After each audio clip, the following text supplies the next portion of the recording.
Howdy, all of you delicious people. I'm here today to review Utopia, episode 8. So, this is, of course, the last episode of the show. Really, we can just go on and really just say that sometime soon I will be covering probably more of Utopia, but a different series, possibly. I'm assuming or assessing that because I've kind of have gone on to go into this series, I guess, at the right possible time for whatever reason. But we'll kind of see about that. We'll kind of see how this goes. Furthermore, yeah, really just it's kind of been really interesting kind of doing any kind of content lately. And thank you for anybody listening to this guy go on and on and on about this show. Thank you. Because who knows where this will go, because some people may drop off. Some people may lose interest because this is the last episode, and maybe people are just like, like, I don't want to go into the UK series or the British series or whatever it's called for a lot of people, or just the Utopia series, the other one that I'm going to go into sometime soon. Like, I also kind of want to fly free, also to not have any kind of thing that is to technically be tied to me with the exclusion of certain other series, but we'll kind of we'll see how this plays out, because I think there's only 12 episodes to that other show, sadly enough, so I can probably comb through those maybe a little bit quicker compared to this show. Not quite sure. I'm not going to say that and then all of a sudden not put that out. So without a doubt, I'll put out the show, but I'm probably going to maybe see how long every episode is, and so on and so forth. So going into this, I'm going to go out of my way to say that this is a very dialogue-heavy episode, and for me, I may not cover every stitch of dialogue, or really there might be just some stuff where I have to heavily paraphrase for whatever reason. So with that said, this episode, or this review, is what it is. So speaking about that, talking about that, let's go on and really just go into the cryptic talk of this episode. So, really from the last episode, we have Kevin Christie, who is to be at the doorstep of Michael Stern's house.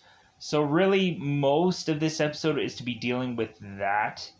And then we go on and have certain side missions to kind of wrap up this series. And really, that's really where we go into. So much time is taken between Kevin Christie talking to the group as he's sweating profusely. But at some points, we obviously have some takes being done where obviously John Cusack's character is getting freaking patted down because he's sweating like heavily. Because I'm sure he's basically wearing like a sweatsuit. It looks like he's being duct taped. Or it looked like he was duct taped, but it's like, man, I'm sure he's just pouring down sweat because of this basically hefty bag that he has on, and plus clothes on top of it. So I'm sure we're just having John Cusack's character Kevin here just sweating bullets. So I wonder how much John Cusack lost doing this one episode, because I'm sure, who knows how long he was actually in that suit for this show, considering we have this thing kind of taped over possibly a week's time. How many hours did it take for him to be in that? And how much weight did he probably lose freaking in that suit, in that thing where he's taped. So with that said, let's go out of our way to just go into that double 5 time territory. There's not much to say for this last episode, because really we're finding some things out about, I guess I can call her now Enyo, because I could bother really caring less of going on and calling her the agent, the Homeland Security girl, so on and so forth. I'll call her Enyo for this episode, considering we have that reveal now. So we have some things going on with both Hyde and Enyo. So that part is kind of an interesting reveal at the end of this show. But other than that, yeah, let's just go into that double five. Let's just go into that otherwise spoiler time, because it's mostly just kind of just it's dialogue. It's dialogue for the bulk of this. So let's go into spoiler time. Spoiler time. It's about that time we can do spoil this episode. So we of course have Kevin here that kind of needs an update about what's going on. Because he seems to not know of everything that is going on here. We end up having at one point, because there's going to be a roundabout way of me talking about this show and this episode, and it may not be verbatim and whatever, but it is what it is. Kevin is going on and asking about Colleen and where Colleen is. Where is Michael's better half? And they end up showcasing that, of course, she is dead on the ground somewhere. And he's like, oh, like, he was, like, she was one of our best. Like, like, she was just some sleeper agent that we never knew that we were going to eventually activate her or not. And Kevin was going on and saying that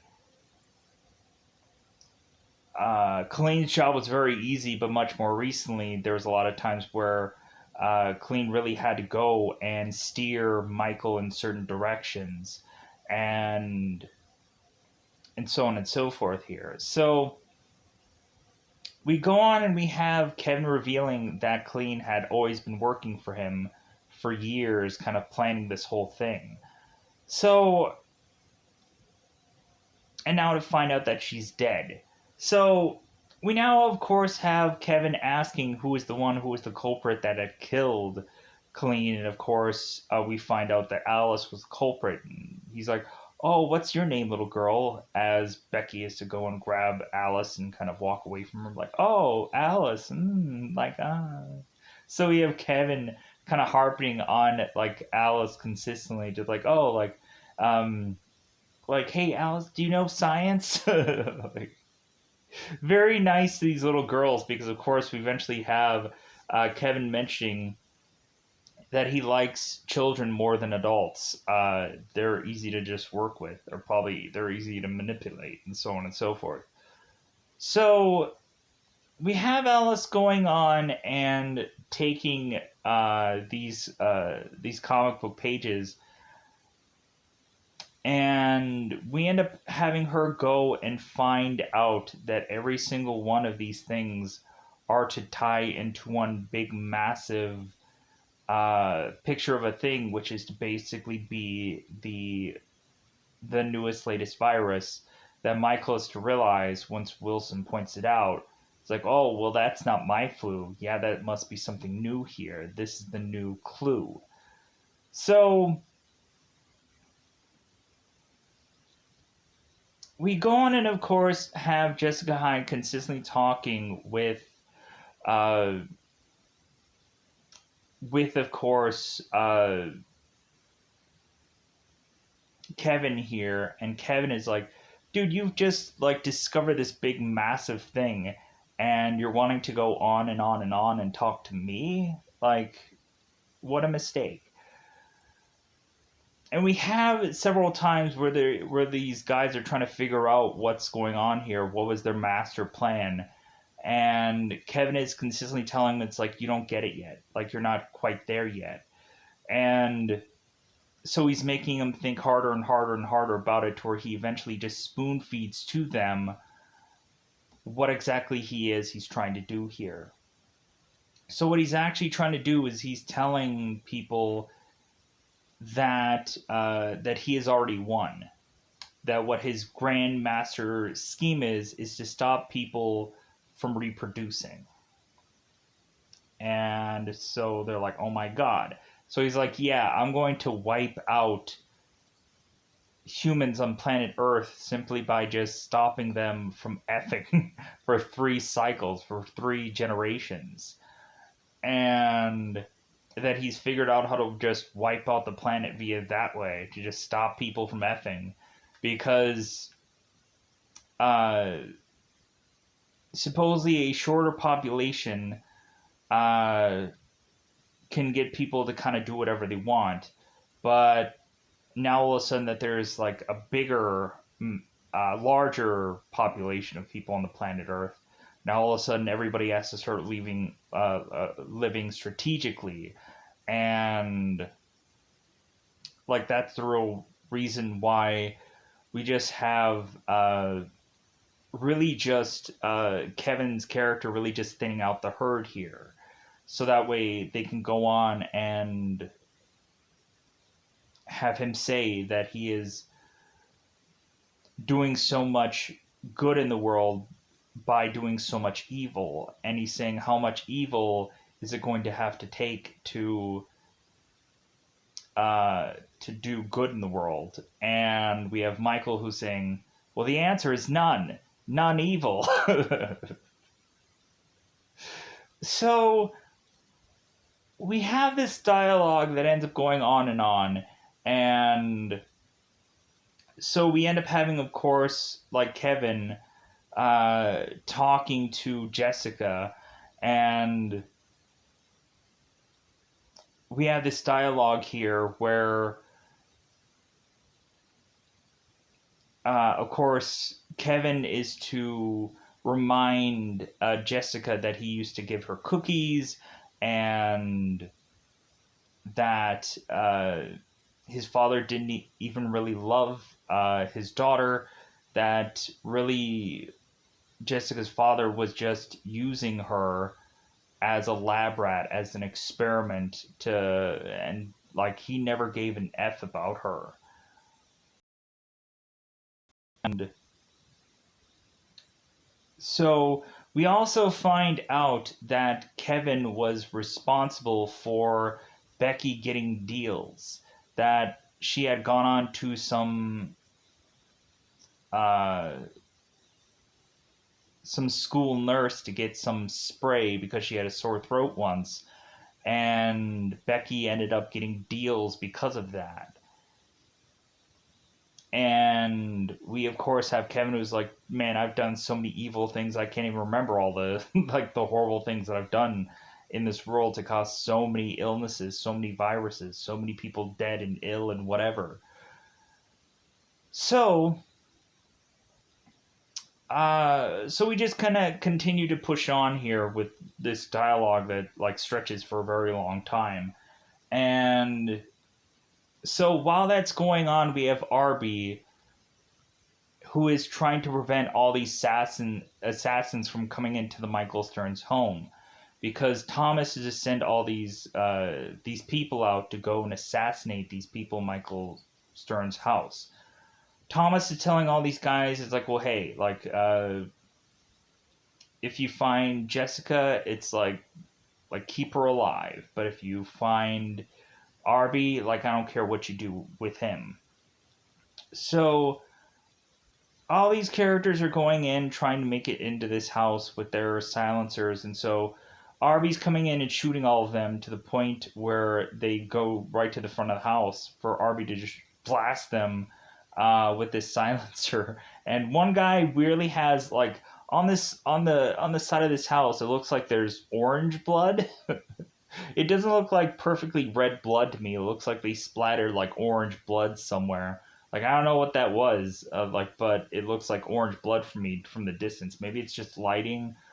Maybe it's just like that probably has been on there for a while and it just started to discolor. I don't know. I don't know what happened there, but so RB is just going through and just murdering all these people. All of a sudden, there's to be this one guy who's to mention to RB. It's like, well, hey man, like I don't have my wallet on me. It's supposedly some like innocent civilian who's caught in the crossfires of all this, and he's like, hey man, I don't have my wallet on me, and like, and I won't tell anybody. I won't say anything. So all of a sudden, we have this guy come back with his silencer, shooting RB and catching him off guard.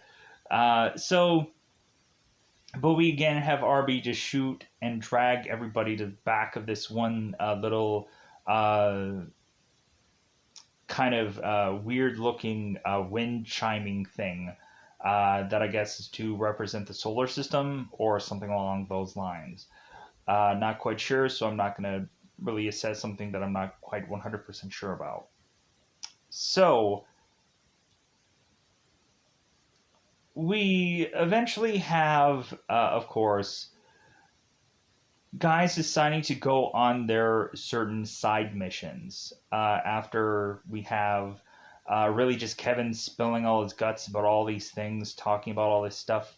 It's probably a number of things that I didn't really get to, but it is what it is. I could probably go back in any second when eventually be like, oh, let's backpedal some more and let's talk about the Kevin Christie stuff. The Kevin Christie show, because that seems to be honestly what this last episode is, for the most point. Him going into dialogue. So we of course have them all wanting to go to this warehouse to go and take down all the vaccines, and Kevin is like, well, that's basically a suicide mission, and plus also that's a mistake. You'll go and you'll destroy these vaccines, I'll just make more of them. What is the point? uh, so we go on and they're like, well, we want to go and do this mission anyways, like regardless if it's a pointless thing, like these people are just going to do something pointless that might lead to their deaths. So Kevin is just like, well, okay, if you're going to go anyways, like just take my thumb. And even though it's not going to be the easiest thing to do, as Becky just chops it right off, and they go on and put his thumb in a hot thing of peas for whatever reason.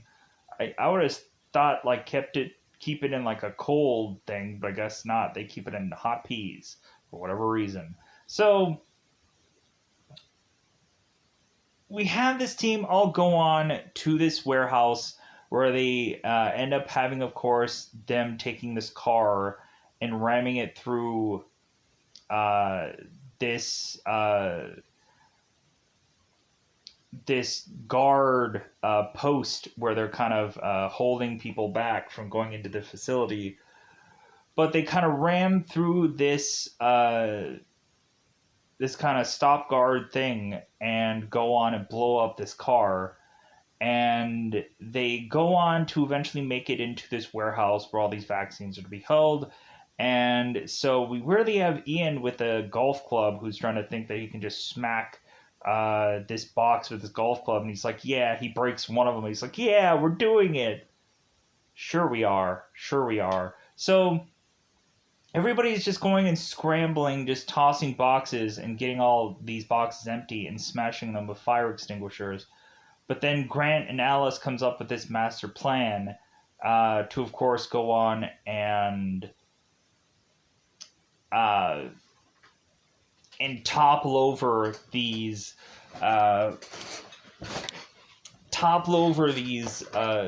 vaccine boxes with these forklifts. And we have, of course, Michael screaming, "F you, Kevin Christie!" So we go on here, and what ends up happening is Michael ends up perfectly dominoing these vaccines to where he now is realizing that these things are going to tip over finally. And so Michael is scrambling out of this forklift, running as these things are basically toppling over. And so all of a sudden we start to see everybody just scrambling as these vaccines are just falling all over one another. And so Ian is to go and want to be engaged with Becky here. So he gives her a ring and says, like, well, I don't know if it's an engagement thing yet, but here you go. So I guess like they've basically done it a couple of times, and they realize that they're probably going to die anyway, so might as well just get engaged. Might as well. Because Becky is kind of going to die anytime soon anyways, when eventually she gets a deal seizure and probably dies, sadly enough. So, which that's where I kind of assumed that Becky was eventually going to head to, from what I remember from the show.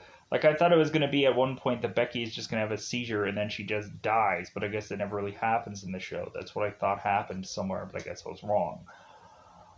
But it is what it is, so let's go out of our way to finish up this show. So all the bioterrorists that of course they're to be called here.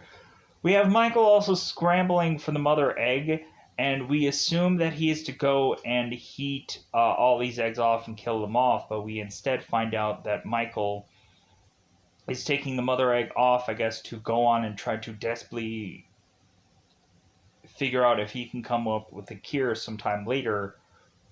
Don't know. But he's heading off somewhere, I guess, to go with this egg to keep it safe so that way he can go and possibly find the cure for all this somewhere down the road. So, because we find out that the flu isn't all of what this really is, there is some other thing besides it that is going to eventually wipe out the earth. So, as far as reproducing goes.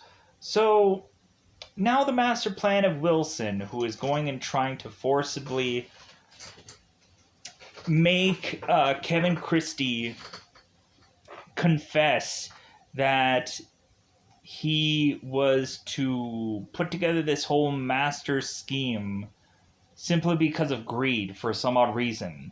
Like, desperately, like, coming up with a way to sell these vaccines as a way to get money somehow, to just desperately want that big fat greed, I guess.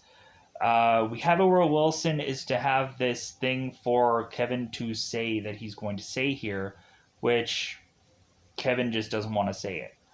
But we have Kevin turning around and convincing Wilson to come onto his side, because really we have it to where Kevin is just a master manipulator.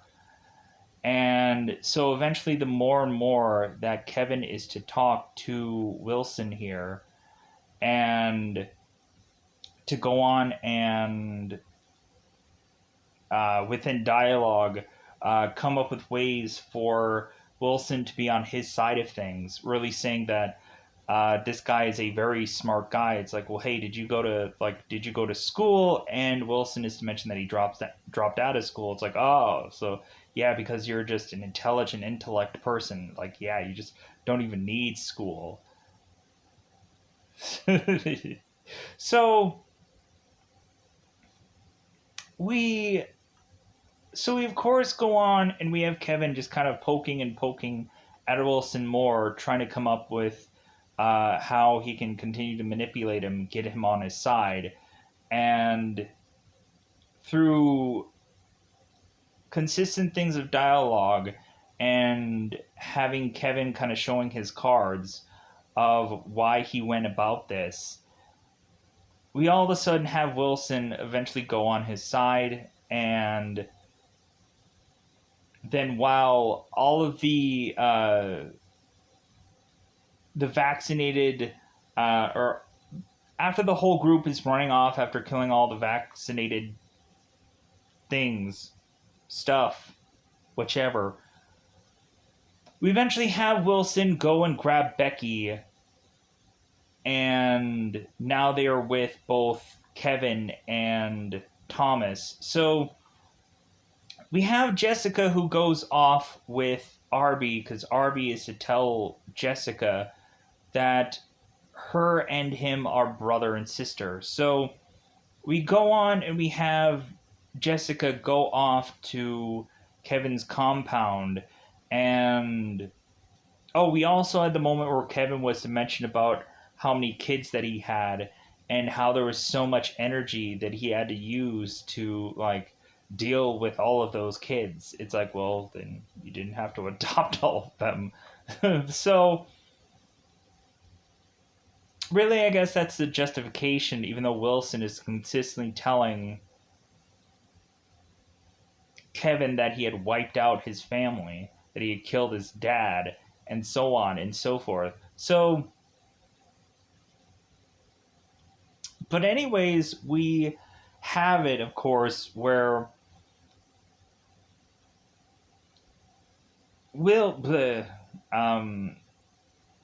so Arby and Jessica are to make it to the compound where Kevin Christie is to be at, to go on and have Arby show Jessica the yellow house that she had lived in. I guess recreating it here just in case Jessica was to come back. And So Jessica is to go into this house, look around, and so let me put a pin in that because there's still some stuff left to talk about here. So we all of a sudden have at some point Becky and Grant who are running off while Ian and Alice are running off also. And so there are some police officers that end up going after both Grant and both Becky. And they end up getting Grant, but Becky runs off to go and be captured by Wilson. And of course, uh, Kevin and Thomas. Grant, I guess, ends up getting arrested because, of course, he is to be the kid who was to be a part of that shooting from episodes before. And so they're like, hey, that's the kid who did that whole shooting bit. So we have both Alice and Ian, who, of course, are to be running off because Alice to mention it's like, well, hey, like we don't want to get caught, so let's just run off here. So they run off into the wilderness for whatever reason. So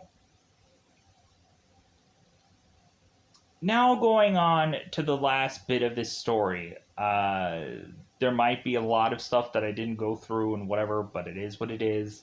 I've already confirmed that, and I've already kind of reiterated so many things. I apologize. There was some stuff where I was like, yeah, like how do I keep trying to say things and then realize that I've already technically said them. But anyways, let's go out of our way to finish this up. So Jessica's going through this yellow house, eventually getting more and more sick with this flu. So she then finally is to realize that I guess her father was to be experimenting on her, hence why she has uh, this container of stuff that is to be off to the side of her bed, realizing that at some point she possibly had been fed a number of different kind of gases or a number of different things to make her immune to certain illnesses and whichever. So we have Enyo that appears and is to tell Jessica that her blood is to start to cure her flu, her sickness, her whatever. And we had Kevin who was desperately trying to scramble to find out where Jessica Hyde is. So we end up finding out that Enyo is to uh, go against Kevin Christie. That both of them have their different kind of ways of thinking of what their utopia is. And Jessica goes on and chucks all of the utopia pages outside of this window, and all these kids start collecting them up. Seeing both Arby and Lily kind of looking on as they're seeing Jessica kind of go into this house and just kind of do what she's doing here. Having little bits of dialogue here, but it means nothing. So we go on and we eventually have Jessica eventually fall to the ground where Enyo is to rip the back of her uh, shirt open to showcase here that Jessica Hyde is the future and it's all resting upon her back, that she has gone on and been cured with or from a number of diseases, and so this girl will possibly be immune to all things because it's in her blood.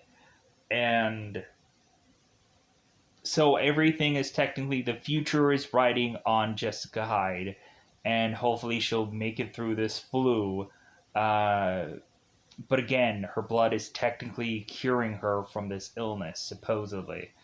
So we end up having Enyo going on after putting Jessica to bed, covering her with her starry blanket or whichever blanket that she had gotten before from Enyo. So Enyo goes down to this basement to go on and showcase here that Jessica Hyde's father is still actually alive, and that Enyo is to tell Jessica's father that she has Jessica Hyde. And so we immediately have it to where this guy is just going and scribbling another page for another comic book. And so that's just how this show ends.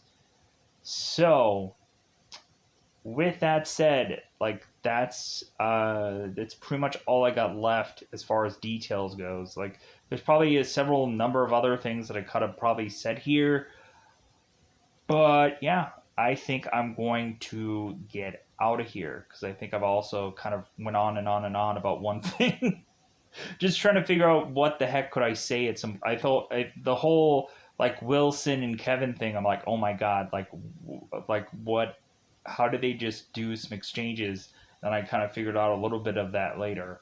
Um, Figuring out what was the key word that, of course, both of them were talking and saying and whatever that convinced Wilson to go along with them. So, with that said, yeah, I think that's all I want to say for this one. I think I'm going to get out of here. To be continued for all of the British, UK, just other Utopia series. Let's just say that.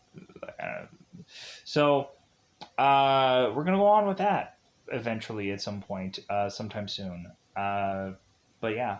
Goodbye, everybody. Bye, everybody.